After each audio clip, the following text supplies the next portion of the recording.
오늘 우리가 지난 몇 달 전에 급하게 결정하긴 했지만 우리 동네에서 1월 말에 열리는 미션 페스트 이름을 따가지고 주빌리 미션 페스트 이름을 붙여가지고 오늘 함께 좀 선교 주일로 드렸으면 생각을 합니다. 그래서 저희가 하던 우리 사도행전 앞쪽에 하던 우리 강해 설교가 있었는데 오늘 본문을 좀 뛰어넘어서 오늘은 조금 더 선교와 관련된 말씀을 좀 나누어서 생각을 합니다. 사실은 사도행전 전체가 선교에 대한 얘기지만 또 그중에서 특별히 오늘 이 말씀은 우리들에게 선교에 대해서 아주 우리들에게 중요한 지혜를 주는 그런 구절입니다. 그래서 제가 중간에 좀 뛰어넘어 가지고 제가 지도를 하나 여러분들이 나눠 드렸는데 받으셨는지 모르겠어요. 저 여기 비춰 드리겠지만 이게 칼라로 이게 했습니다. 칼라로 한번 비싼 거 아시죠? 왜 비싼 걸 했겠느냐? 한번 쓰고 내버리라는 게 아니고 사도행전을 공부하는 동안에 성경에 끼워놨다가 성경책에 계속해서 지명이 나오는데 여러분들이 그 지명을 머릿속에 다 외우기가 어렵습니다. 그래서 놔뒀다가 그게 어디더라 하고 찾아보시면 대충 사도 바울의 1, 2, 3차 전도 여행에 대한 감을 잡을 수가 있어요. 그래서 이거를 꼭 한번 쓰고 버리지 마시고 접어놨다가 또 다음에 사도행전을 공부할 때 또 보시고 이제 하시기 바랍니다. 오늘 6절에서 그 10절 말씀을 가지고서 마케도니아의 부름이다 이런 제목으로 말씀을 나누어서 생각을 합니다. 우리가 인생을 살아가면서 젊을 때는 이렇게 살아볼까 뭐 저렇게 살아볼까 여러 가지 많은 구상을 하죠. 구상을 안 하면 또 이상하죠. 그 구상을 하면서 상상의 다리를 많이 펴니다. 별 생각을 다 하죠. 당연하죠. 그게 상상하는 건 자유입니다. 그래서 제가 늘 하는 말이 상상하는 것은 세금이 붙지 않는다. 암만 상상은 많이 해도 괜찮습니다. 나이가 들어가면서 점점 이게 내가 생각했던 대로 잘 안 되는구나 하는 것을 많이 경험하게 됩니다. 아마 저도 그렇고 아마 여러분들도 인생을 살면서 그런 경험을 많이 하셨을 겁니다. 그래서 때로는 이게 정말 좋았다, 잘 됐다 싶은 게 나중에 화가 되기도 하고 또 그 반대가 되기도 하고요.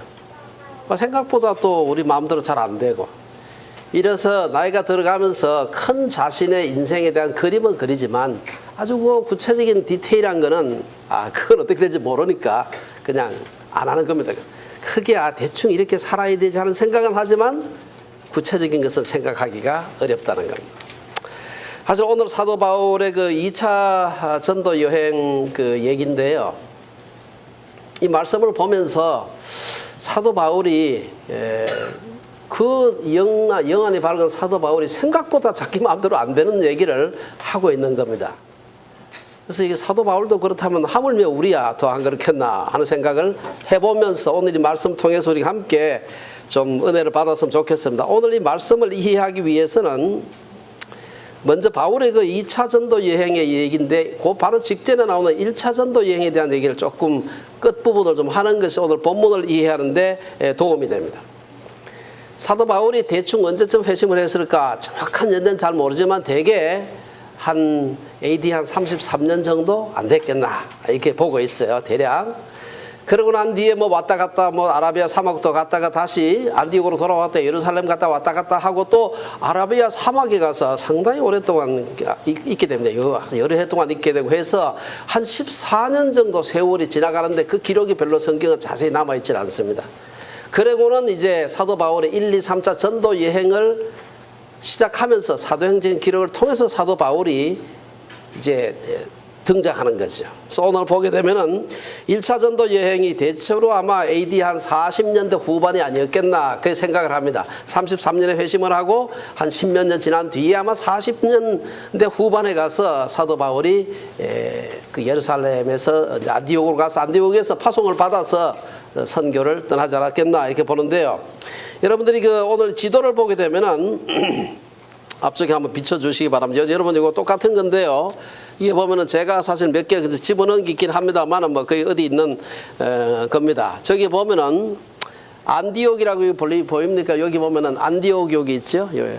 예루살렘에서 안디옥으로 갔다가 1차 전도 여행이 요 색깔로 한 겁니다. 그래서 여기 보면은 안디옥에서 바나바와 바울이 파송을 받아가지고 잘 보세요. 이렇게 와서 실루기아라는 데로 내려옵니다. 여기.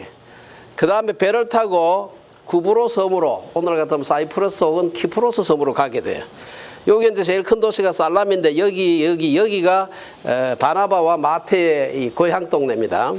여기서 와서 여기서 바보에서 배를 타고 버가라고 한다. 버가는 도시 이름인데 버가가 있는 도시 동네 이름이 밤빌리아라고 하는 동네예요. 이게 여기에 있는 버가라는 도시에 가서 여기에서 이렇게 가가지고 안디옥 똑같은데 요거는 이제 비시디아 안디옥이라는 데입니다. 저기는 수리아 안디옥이고 비시디아 안디옥. 여기서 와가지고 이고니온으로 왔다가 루스드라로 갔대요. 루스드라에서 나중에 디모데를 만나게 됩니다. 여기서. 그 다음에 더베라는 데 갔다가 다시 까꿀로 돌아가지고 루스드라에서 와서 이고니온으로 와서 안디옥으로 갔다가 다시 버가로 돌아와가지고 요 옆에 보면 아탈리아 하는 데 있어요. 여기서 배를 타고 다시 안디옥으로 돌아오는 것이 사도 바울의 1차 전도 여행 루트입니다. 그래서 2차 전도 여행은 이제 여기서부터 시작을 해요. 이 안디옥에 돌아와서 선교 보고도 하고 사람들도 말씀을 가르치기도 하고 오래지 않아서 다시 2차 전도 여행을 떠나게 되는 얘기가 오늘 본문의 얘기입니다. 그래서 여러분들이 대충 저 그림을 보면서 여러분들이 이 오늘 말씀을 함께 생각해 보는 것이 좋습니다. 사실은 2차 전도 여행에서는 바울은 원래 1차 때 다녀온 데를 다시 한번 돌아오고 싶었어요. 그래서 그때 전도해가지고 사람들이 이제 그 교회를 모이게 되고 모임이 있는데 이 모임이 제대로 잘 되고 있나 하는 것을 이제 다녀가서 다시 한번 좀 확인하고 싶어서 그 똑같은 데를 이제 방문하려고 했습니다. 그런데 이 계획은 다시 이제 2차 전도여행 가려니까 또 굉장히 길기 때문에 기간이 한 1차만 해도 한 2, 3년 됩니다, 이게. 그렇기 때문에 길기 때문에 팀을 꾸려야 되는데 1차 때 바나바와 같이 갔는데 2차 때도 당연히 바나바와 갈 거라고 생각을 하고 2차를 꾸리고 있는데 떠나기도 전에 바나바하고 심각한 문제가 생기게 됩니다. 15장 끝에 보면은 무슨 얘기가 있는가 하면은 왜 그 문제가 생기느냐. 오늘 16장이 오늘 본문인데 15장 끝에 보면은 바나바는 마가라 하는 요한도 데리고 가고자 하나 바울은 밤빌리아에서 자기들을 떠나 함께 일하러 가지 아니한 자를 데리고 가는 것이 옳지 않다 하여 서로 심히 다투어 피차 갈라서게 되었다. 이 말이 있습니다. 이게 이제 그 15장 37절 39절 그 끝부분에 나오는 얘기입니다. 사실은 이 바나바의 조카이자 바나바와 같이 구브로 출신의 마가는 1차 전도 여행 때 아까 우리가 보았던 밤빌리아라는 지방에서 돌았었어요. 거기서 버가라는 데서 또 도시가 하나 있었다. 거기서 다시 예루살렘으로 돌아가 버립니다. 이것 때문에 사도 바울이 상당히 마음이 상했던 것 같아요. 마가가 무슨 일로 돌아왔는지 마가도 상당히 좋은 집안에 상당히 괜찮은 참 마가복음을 쓴 귀한 사람인데 그게 돌아오게 됩니다. 이 일로 인해서 바울의 마음이 많이 상했고 마가는 저 사람 신뢰할 수 있겠나 싶어가지고 2차 전도 여행 때는 마가는 데리고 가지 않으려고 하는데 바나바는 데리고 가자 이렇게 해가지고 서로 이것 때문에 다투게 되는데 그냥 의견이 좀 몇 개 달란 게 아니고요. 오늘 본문에 보면은 심히 다투다 이렇게 나와요. 이 성경이 사실은 말 하나하나가 중요한데 심히 다투다. 이거 원래 저 헬라말에 보면요. 이렇게 싸우고 난 뒤에 다시는 합치기 힘든 그렇게 싸웠다는 거예요. 아주 심하게 싸웠다는 겁니다. 구체적으로 싸운 얘기가 다 안 나오니까 우리가 얼마나 어떻게 지독하게 싸웠는지는 잘 알 수가 없지만 다시는 같이 일할 수 없을 만큼 싸우게 됩니다. 그럼 좀 위로가 안 됩니까? 이분들이 이렇게 싸웠는데 하물며 우리야. 이 생각 위로가 되죠. 사실은 바나바는 어떤 사람입니까? 원래 바울하고 상당히 친했던 사람입니다. 그는 예루살렘 교회에 바울을 소개해 줬어요. 아무도 바울을 믿지 않을 때 저기 회심했다고 하지만 어떻게 믿어? 스파인지 어떻게 알아? 할 때 바나바가 아니다. 이 사람이 정말 진실하게 회심했고 그가 정말 안디옥에 다메섹에서 전도도 하고 했던 것을 소개하면서 이 사람의 회심이 진심이다. 라는 것을 해서 그 예루살렘 교회 지도자들이 받아들일 수 있게 준 것이 바로 이 바나바입니다. 그 외에도 사도행전 11장에 보면은 바나바에 대한 얘기가 여기저기 몇 군데 나오는데 그게 뭐라고 얘기하는가 하면 누가가 바나바를 사도행전에서 어떻게 기록하는가 하면은 바나바는 착한 사람이요 성령과 믿음이 충만한 사람이다. 이렇게 표현하고 있어요. 여러분 그런 얘기 듣고 싶지 않습니까? 누가 나를 평하는데 그 사람 착한 사람이고 아주 그 믿음이 좋은 사람이다. 얼마나 좋은 얘기입니까? 바나바는 성품이 관대하고 인색하지 않아서 헌금도 많이 하고 많은 사람들의 존경을 받는 사람인데도 불구하고 바울이 그런 바나바와 심히 다투었다. 사실은 이 사건 이후로 바울은 자기 사역의 은인과 같았던 바나바와 결별하게 됩니다. 아니, 다시는 동역하지 못하게 되죠. 그리고는 오늘 이 본문에 나오는 바나바 얘기 이후로는 다시는 사도행전 28장 끝까지 바나바 이름이 나오지 않습니다. 다른 데도 사도 바울 이 시기 이후로는 바나바는 무대에서 사라져버립니다. 그 다음 바울의 무대가 되는 것이죠. 하나님의 일을 하는 사람들이 사역 현장에서 겪는 가장 큰 어려움 중에 하나가 동역자들 간의 다툼입니다. 이게 좀 없어서 얼마나 좋겠습니까? 근데 하다 보면 이런 일이 생기는 것을 어쩔 수가 없어요. 뭐 누가 잘하고 못하고 이거는 두 번째 문제고, 어쨌든 이런 일이 생기는 것이 모두가 다 주를 위한 열심인데도 불구하고 이런 일이 생기는 것이 현실입니다. 이거 저희가 뭐 사실 교회 그 당시에 지도자들인 바울과 바나바가 그랬다면 우리가 오늘날 그런 걸 그렇게 이상하게 볼 필요는 없는 것이면, 다투었다는 게 잘했다는 게 아니라 막 그렇다 하더라도 너무 절망하지 말라. 내가 이게 싸우고 이러는데 내가 무슨 교회 지도자라고 일을 할 수 있겠어, 이렇게 절망하지 말라는 겁니다. 안 싸우면 좋지만, 우리가 여기서 이 바나바와 바울의 다툼에서 한 가지 우리가 생각해야 될 것은, 두 사람이 다투게 된 중심에 누가 있었느냐. 바나바의 조카쯤 되는 마가라고 하는 요한이 있었어요. 마가가 있었어요. 마가가 어떤 사람이냐, 바나바의 인척, 한 생질 정도, 아마 조카 정도 되면서 동시에 이 마가는 바나바와 동향인입니다. 구브로 출신, 키프로스 출신입니다. 그 친척이겠다, 같은 동네에서 왔겠다 하니까 얼마나 또 나이도 훨씬 젊고 아마 평소에 많이 따랐겠죠. 바나바가 인격이 좋은 사람이니까. 사실 이건 우리에게 여러 가지 것을 얘기하고 있는데요. 이 교회에서 인척관계나 동향인이라는 이유 때문에 특정한 사람을 지지하거나 배제하거나 이러면 교회는 깨집니다. 절대로 그러면 안 되는 겁니다. 이거 마가가 왜 그런지 뭐 우리 내막은 잘 모르지만, 어쨌든 마가가 바나바는 마가를 편애했던 게 사실이고, 바울은 도저히 안 되겠다 이래가지고 마가만 떠난 게 아니고, 그 중요한 바나바와 바울이라는 초대교회 중요한 지도자 두 사람이 갈라지게 되고 다시는 사역을 같이 하지 않는, 어떻게 보면 좀 비극이죠. 어쨌든 바울과 바나바는 결별한 후에 선교팀만 따로 꾸린 게 아니에요. 그래서 바나바는 그냥 마가 데리고 1차 때 갔을 때 원래 구브로부터 갔기 때문에 구브로에 갔다가 자기 나름대로 가버려요. 그리고는 성경에 사라집니다. 그리고 바울은 1차 때 그리 가는데 간다고 해가지고 바나바는 구브로로 갔으니 자기는 구브로로 따라갈 수가 없는 겁니다. 그러니까 육로로 통해서 자기 고향 다소를 거쳐가지고 2차 전도 여행을 시작하게 되고, 전혀 다른 방향으로 선교 여행을 떠나는 것을 볼 수가 있습니다. 오늘 그 15장 제일 끝에 보면 그 얘기가 나옵니다. 바나바는 마가를 데리고 배 타고 구브로로 가고, 바울은 실라를 택한 후에 형제들에게 주의 은혜의 부탁함을 받고 떠나 수리아와 길리기아로 다니며 교회들을 견고하게 하니라.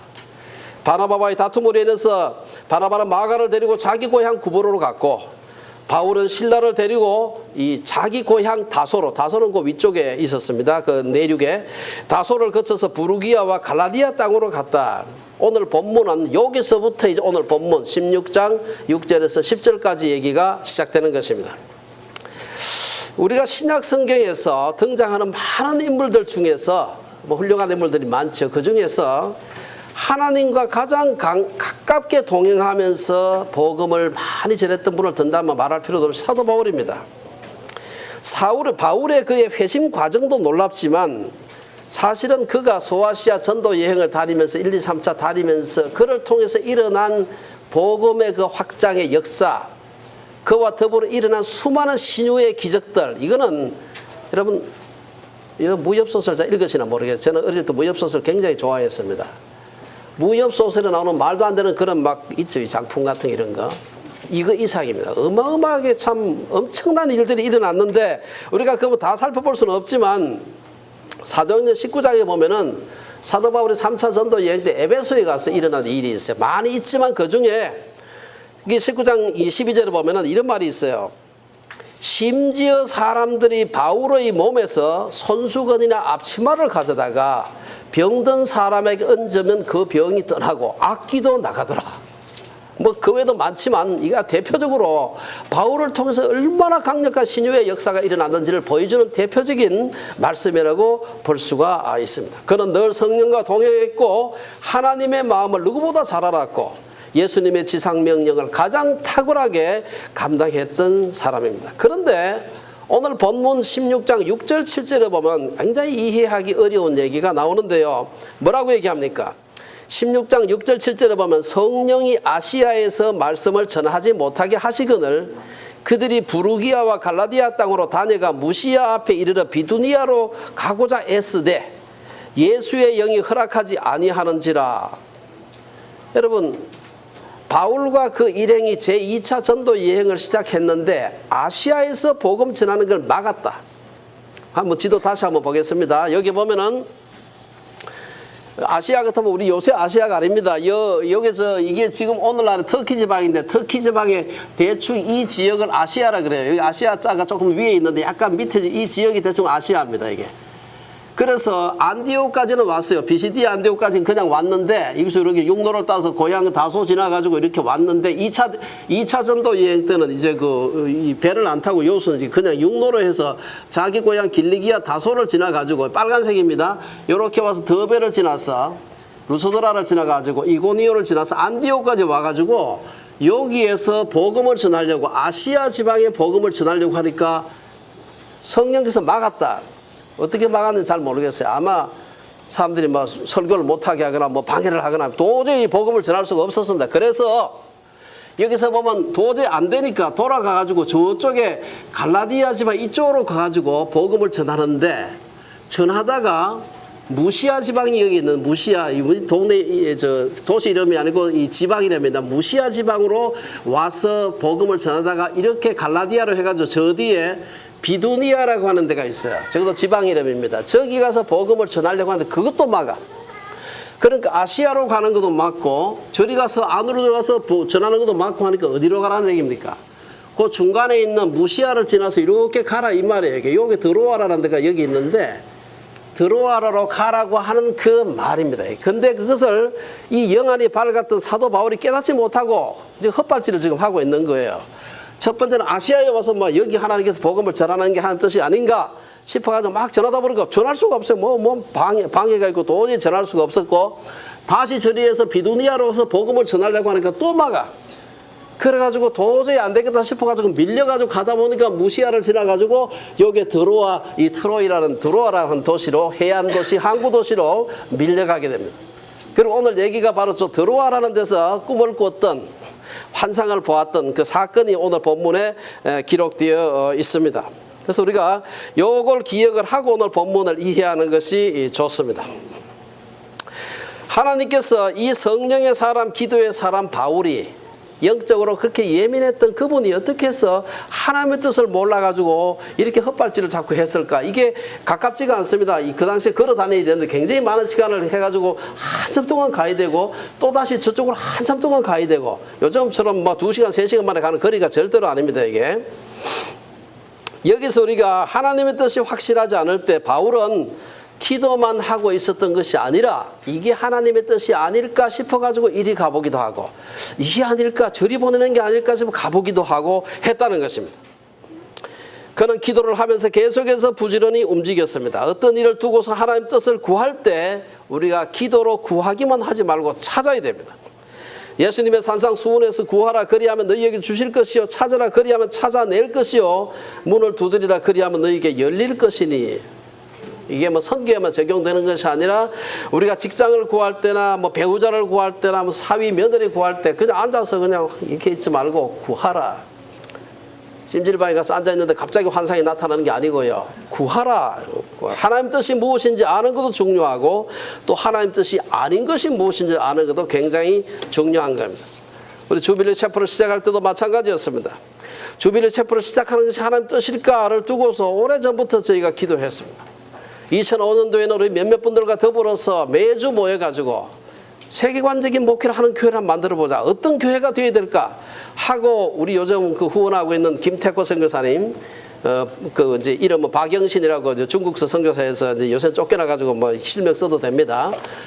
우리 김태고 선교사님하고 세상 지나면 얼마 전에 그 사암으로 세상을 떠난 이상호 목사님하고 몇 사람 모여가지고 세계관적인 목회를 하는 그런 교회를 만들어 보자. 이래가지고 같이 모여가지고 기도하면서 이렇게 해볼까 저렇게 해볼까. 그래도 못했습니다. 왜 못했습니까? 마지막에 제 아내가 반대를 했어요. 안 된다. 그리고 뷰 일도 바빠 죽겠는데 그것도 지금 오버로드인데 거기다 뭘 더 얹겠다는 거냐. 제 아내다운 반대라서 저희가 그래서 좌절을 했죠. 그리고는 5년 뒤에 저희가 그래도 저희가 이렇게 살아봐서 어떻게 할까 어디서 모일까 여기서 모이는 것도 그 당시는 하나의 옵션이긴 했지만 그러나 사실 처음에 바깥에서 모일 생각을 했습니다.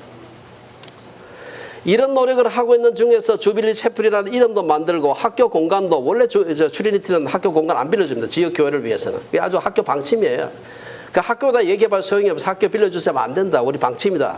그러니까 저 얘기해서는 안 되고 액저에다가 얘기를 한 겁니다. 액저는 서블랩 하고 있기 때문에 그래서 들어왔는데 이제 들어와서 한 7년 지나니까 이제 잘 못 쫓아내죠. 어쨌든 간에 우리가 그냥 교회를 한번 만들어 보자. 이런 교회가 필요하다. 우리 학생들이 인턴십을 해야 되지 않느냐. 이런 얘기를 하면서 저희가 시작하고 난 뒤에 오랜 시간에 여러 해가 지나서 2010년도에 저희가 그걸 할 때까지 온갖 여러 가지 그 다 생각해 봤어요.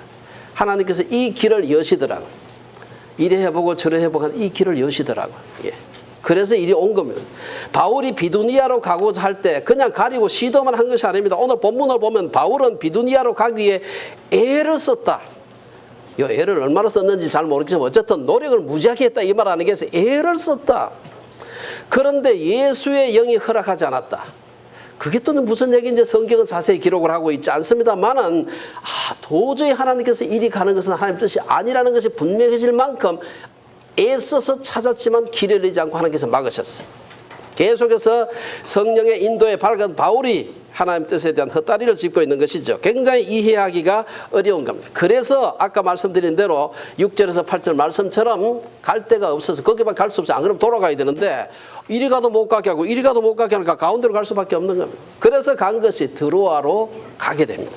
오늘 6절에서 8절에 보면 그 얘기가 나오고 있습니다. 바울은 6절에서 부르기아와 갈라디아 땅으로 다녀가 무시아 앞에 이르러 비두니아로 가고자 했지만 하나님은 바울이 비두니아로 가는 것도 막았습니다.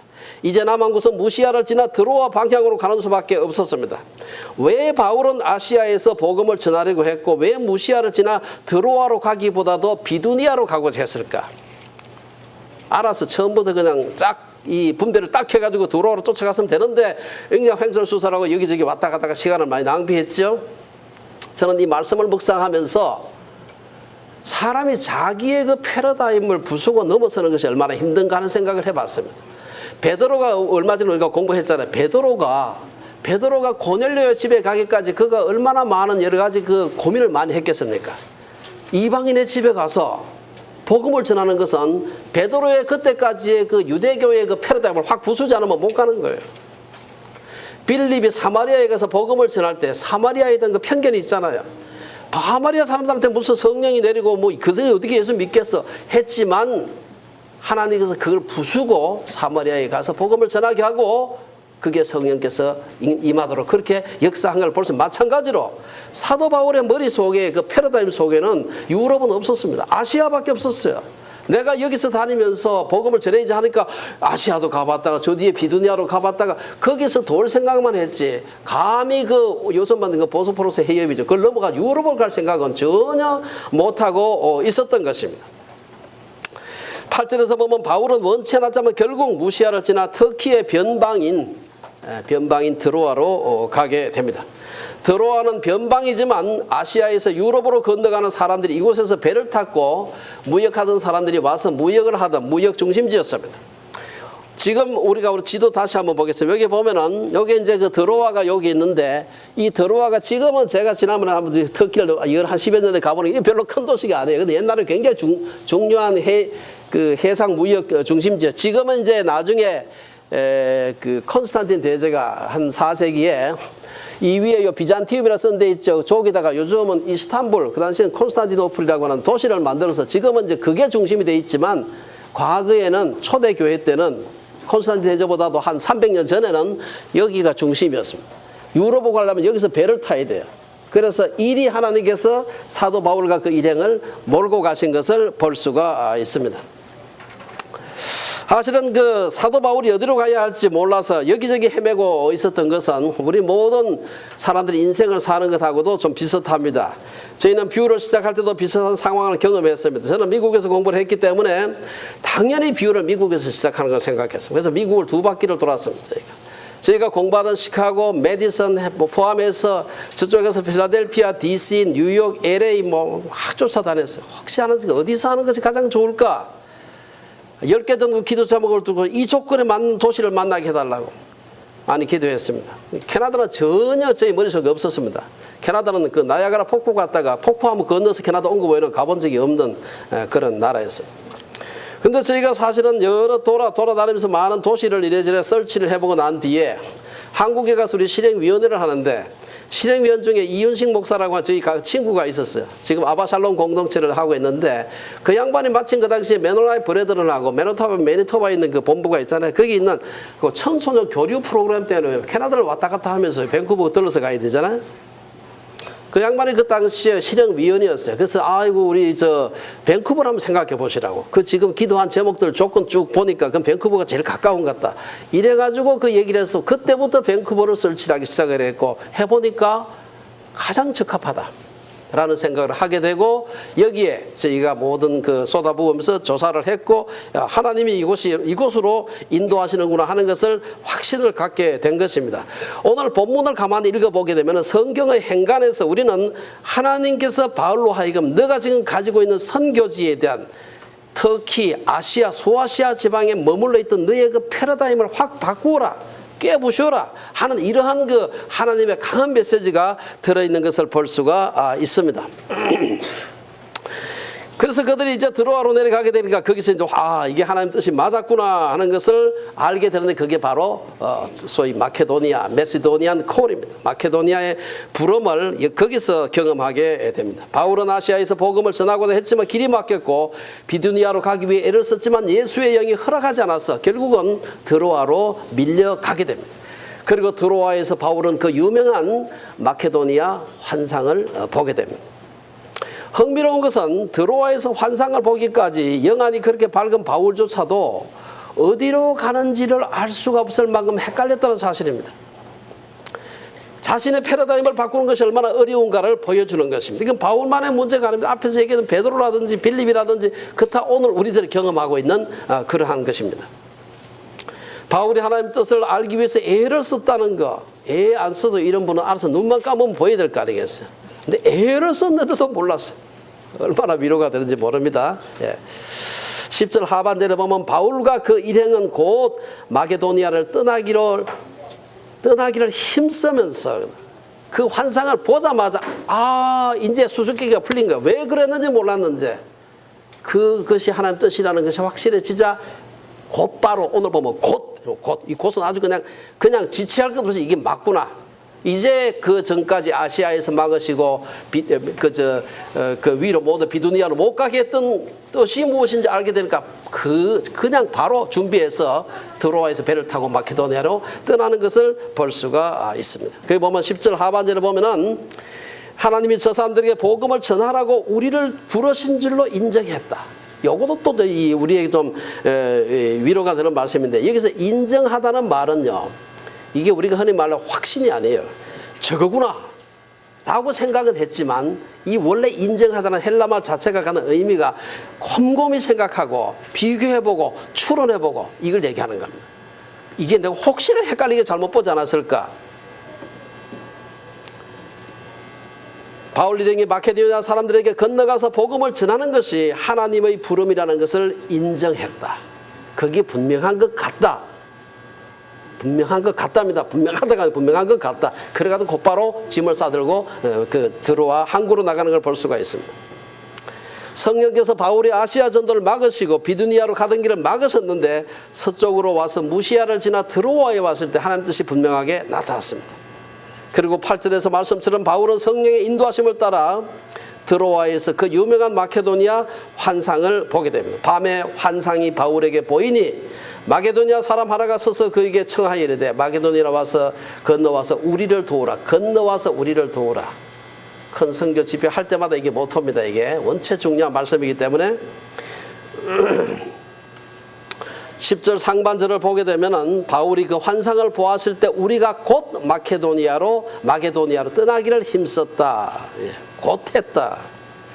본문에 이어지는 11절 이하의 말씀. 이제 마게도니아에 가서 이게 마케도니아의 그 네아폴리라고 하는 그 항구 도시가 있습니다. 항구 도시에서 한 16km 정도. 제가 옛날 학생 때 돌아다닌 동네입니다. 그래서 제가 머리 아직 선한데 한 16km, 한 40리 정도 들어가면 약간 내륙 지방 그 유명한 빌립보가 있습니다. 그 시내버스가 다니는 동네입니다. 거기는. 빌립보까지 걸어가서 빌립보가 그 당시엔 굉장히 큰 도시였습니다. 그래서 이것이 로마 제외하고 이쪽에서 가장 큰 도시 중에 하나입니다. 거기서 바울의 중요한 첫 번째 마게도니아의 첫 성에서 복음 전도 사역이 시작되고 거기서 중요한 몇몇 사람들을 만나게 되고 유럽 선교의 시작이 되는 것을 볼 수가 있습니다. 여러분들이 한번 다시 한번 우리 마지막으로 한번 여기 지도를 한번 좀 보겠습니다. 여기 보면은 드로아에서 좀 있는 네아폴리가 있죠. 네아폴리가 항구 도시입니다. 항구 도시고 거기서 그 안에 보면 빌립보가 꼭대기 있죠. 거기서 가서 이제 중요한 선교를 하고 그 밑에 보면 앞비볼리가 있죠. 그 옆에 보면 아볼로니아가 있고 오면 그 데살로니가 지금도 그리스의 제2의 도시입니다. 무역 도시죠.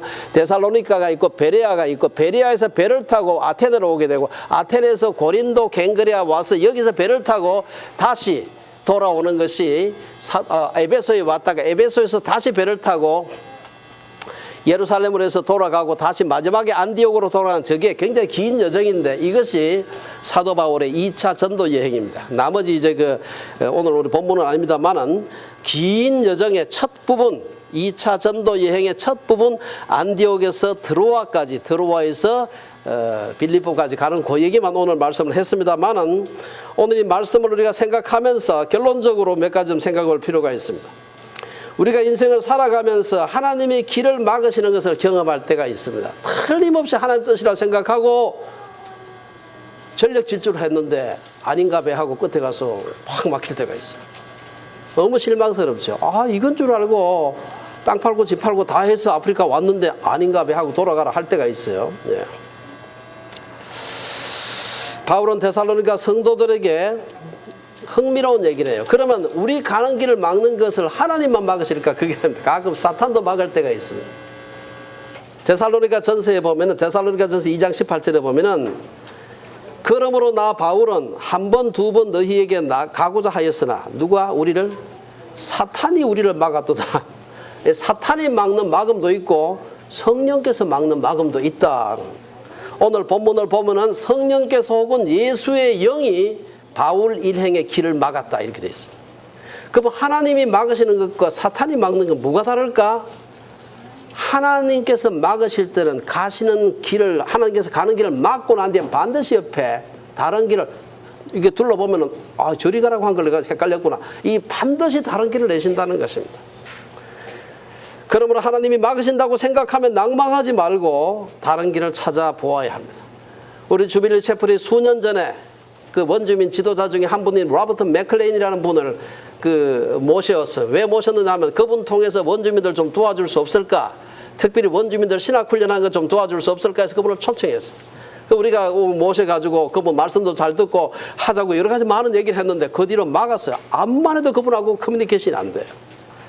그래서 예산도 세우고 다 했는데 결국은 애를 쓰다가 포기했습니다. 하나님께서 이게 아닌가 봐 하고 저희가 그만둔 적이 있습니다. 우리는 하나님의 길이 내 길보다 높고 좋은 길임을 인정해야 합니다. 우리는 잘 아는 이사야서 말씀처럼 이사야서 55장 말씀처럼 내 생각은 너희 생각과 다르다. 내 길은 너희 길과 다르다. 인정해야 됩니다. 바울은 마게도니아에 가서 유럽 사역을 시작하면서 왜 그동안 하나님이 아시아와 비두니아에서 사역을 막으셨는지 그 건너가서 알았어요. 여기에 이렇게 사람들이 기다리고 있는 걸 보고서 그래서 막으셨구나. 그때 가서 알게 된 것입니다.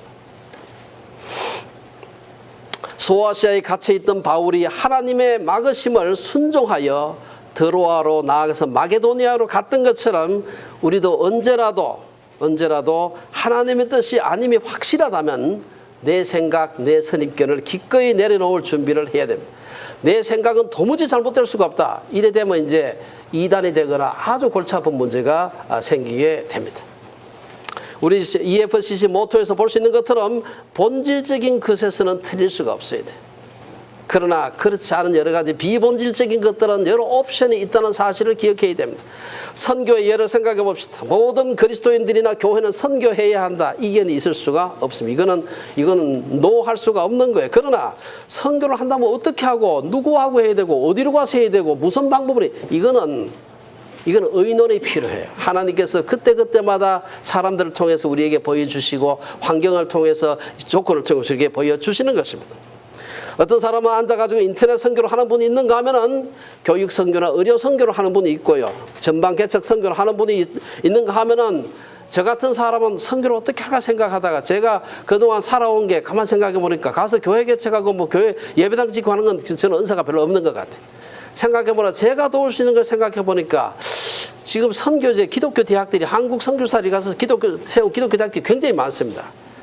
여기에 가서 기독교 대학은 어떻게 되는가, 어떻게 운영해야 되는가에 대한 여러 가지 컨설테이션을 제가 할 수 있겠구나 하는 생각을 하고 있습니다. 제가 할 수 있는 거예요. 사람마다 하나님께서 부르신 부름이 다르고 선교의 방법은 다르다. 선교하라는 명령은 모두에게 유효하지만 모두가 동일한 방법으로 하라는 것은 아니라는 것이죠. 주빌리의 제1회 선교주의를 맞아서 선교와 관련해서 하나님이 우리들을 혹은 우리 교회를 어디로 부르시는지 생각해 봐야 됩니다. 하나님의 뜻과 계획 앞에 나 자신의 계획과 뜻을 내려놓고 기도하면서 부지런히 하나님의 인도하심을 구하는 주빌리에 온 식구들 되시기를 주 이름으로 축원합니다. 기도하겠습니다.